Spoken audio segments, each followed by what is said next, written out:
So look at this cutie booty. So this is Leo. Leo's a Persian, as you can tell. He's only 5 months old, and he's been brought to us this morning because he's already developed mats under his chest, under his front legs, a few down his tummy and between his hind legs. So we've had an assess of his coat and started with the groom because being a baby, you know, he's not used to any of this handling or anything. So we've been doing a little bit with the comb, haven't we? And we've been doing little bits.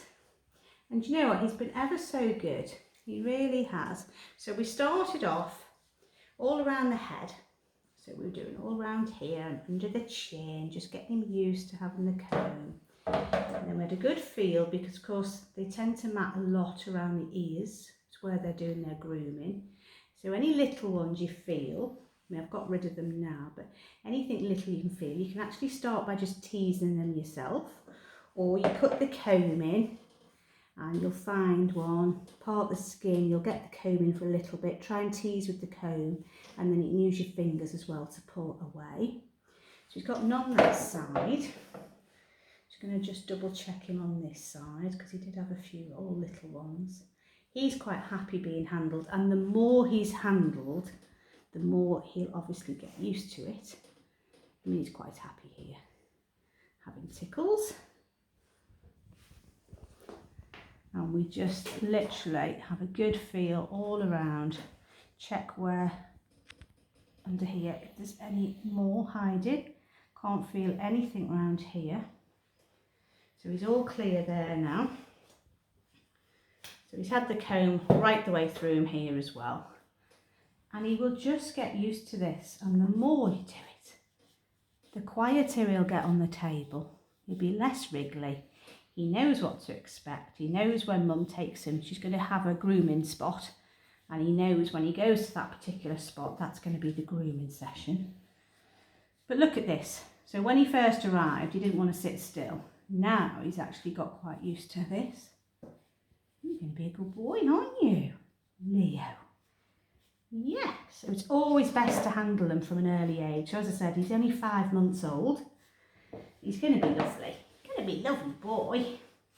So what we've done as well, we've come right the way through him with the comb here. Top of him was beautiful, that was no problem there. So we've just gone through with the comb, with the molten comb. He's just a little bit on the dry side, so the more he can be groomed, the better. It will just bring all the natural oils through his coat and make him feel a lot silkier. And then what we've done, because the mats were too tight on him, so we did just a little rolly over, and he's so good. You can see.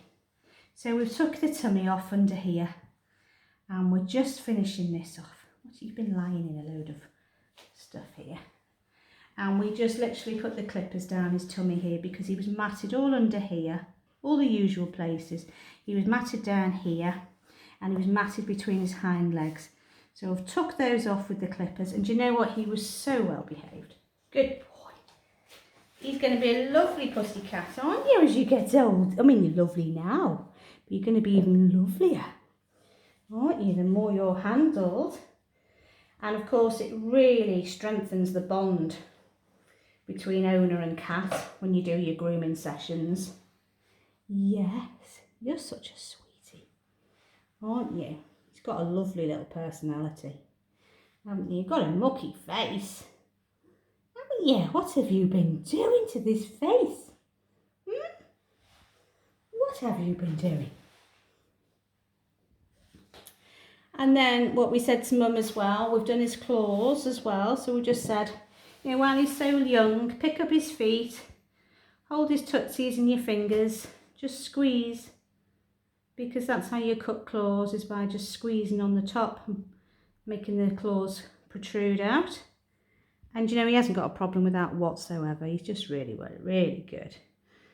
And that's what you do to handle from a very young age, constantly. But he has to know that when he's being groomed, it is grooming time only. And you're not going to interact with play while you're trying to groom. So if he wants to play with the brush, you don't tolerate it.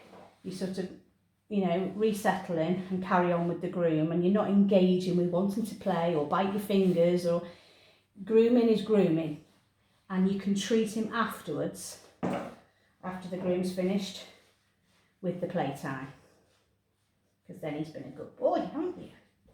So I'm just putting the Zoom groom over him, and he's enjoying this as well, weren't you? You were enjoying this as well. You were. So yeah, the more you can handle from a very young age, the better you have them when they come to the grooming. And as they get older, when you come to have to give tablets, things like that, your cat will be so used to being handled that you shouldn't have any issues. You're gorgeous, aren't you, Lee? Eh? Yeah. What are you doing now? He says, I want to see who's filming me here. No, baby. I'm very nosy. Yes. Oh, you're a good boy. Yes. Should we leave it at that then?